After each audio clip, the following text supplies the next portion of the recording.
आज हम भजन संहिता के भजन 30 का अध्ययन करेंगे। धन्यवाद की प्रार्थना। भवन की प्रतिष्ठा के लिए दाऊद का भजन।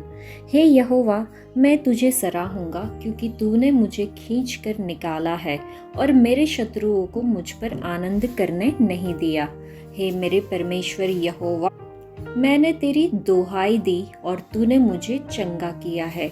हे यहोवा, तूने मेरा प्राण अधोलोक में से निकाला है। तूने मुझको जीवित रखा और कब्र में पड़ने से बचाया है। हे यहोवा के भक्तों, उसका भजन गाओ और जिस पवित्र नाम से उसका स्मरण होता है उसका धन्यवाद करो, क्योंकि उसका क्रोध तो क्षण भर का होता है, परंतु उसकी प्रसन्नता जीवन भर की होती है। कदाचित रात को रोना पड़े, परंतु सवेरे आनंद पहुँचेगा। मैंने तो अपने चैन के समय कहा था कि मैं कभी नहीं टलने का।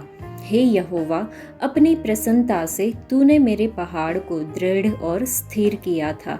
जब तूने अपना मुख फेर लिया तब मैं घबरा गया। हे यहोवा, मैंने तुझी को पुकारा और यहोवा से गिड़गिड़ा कर यह विनती की कि जब मैं कब्र में चला जाऊंगा तब मेरे लहू से क्या लाभ होगा? क्या मिट्टी तेरा धन्यवाद कर सकती है? क्या वह तेरी सच्चाई का प्रचार कर सकती है? हे यहोवा, सुन, मुझ पर अनुग्रह कर। हे यहोवा, तू मेरा सहायक हो।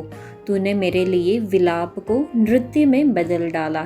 तूने मेरा टाट उतरवा कर मेरी कमर में आनंद का पटुका बांधा है, ताकि मेरी आत्मा तेरा भजन गाती रहे और कभी चुप ना हो। हे मेरे परमेश्वर यहोवा, मैं सर्वदा तेरा धन्यवाद करता रहूँगा। इस भजन में दाऊद संकट और बीमारी से परमेश्वर के उद्धार के लिए आभार व्यक्त करता है। वह शोक से आनंद की ओर बदलाव पर विचार करता है। इस बात पर जोर देता है कि परमेश्वर का अनुग्रह जीवन लाता है, जबकि उनका क्रोध क्षणिक है। दाऊद दूसरों को उसकी वफादारी और दया के लिए यहोवा की स्तुति गाने के लिए प्रोत्साहित करता है। यह भजन हमें हमारे जीवन में कृतज्ञता के महत्व को सिखाता है। मुसीबत के समय में परमेश्वर की पिछली वफादारी को याद करने से हमारा मनोबल बढ़ सकता है और हमें अपनी वर्तमान चुनौतियों के लिए उस पर भरोसा करने के लिए प्रोत्साहित कर सकता है। लिखा है, मैं सर्वदा तेरा धन्यवाद करता रहूँगा। दाऊद ने अपने घर के समर्पण के अवसर पर यह भजन लिखा। इस भजन में उसने परमेश्वर द्वारा उसे प्रदान दिए गए महान छुटकारे के लिए परमेश्वर का आभार व्यक्त किया। यह भजन सिखाता है कि हमें परमेश्वर से मिलने वाले किसी भी समान उद्धार के लिए भी आभारी होना चाहिए। हमें परमेश्वर की स्तुति करने के लिए प्रेरित होना चाहिए और उस पर निर्भर रहने के लिए बाध्य होना चाहिए। दाऊद की गवाही यह थी कि उसने यहोवा की दोहाई दी और उसने उसकी सुनी। परमेश्वर ने उसकी सुनी और उसे चंगा किया। परमेश्वर ने उसकी सुनी और उस पर दया की।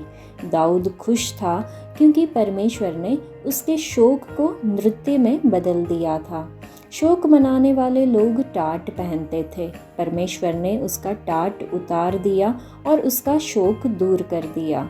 अतः दाऊद आनंद से भर गया और नाचने लगा। इससे वह महिमापूर्वक यहोवा की स्तुति गाने लगा।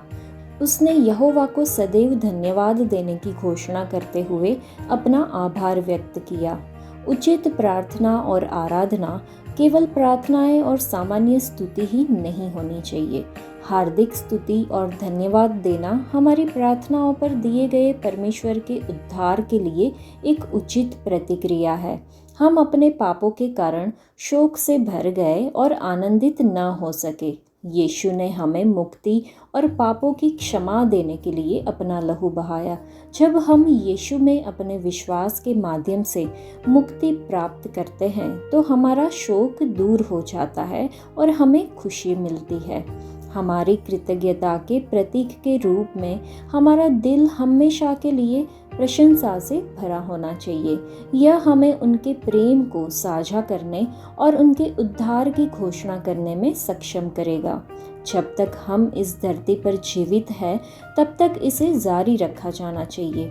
बाइबल सिखाती है कि सदा आनंदित रहो, निरंतर प्रार्थना करते रहो, हर बात में धन्यवाद करो, क्योंकि मसीह यीशु में तुम्हारे लिए परमेश्वर की यही इच्छा है।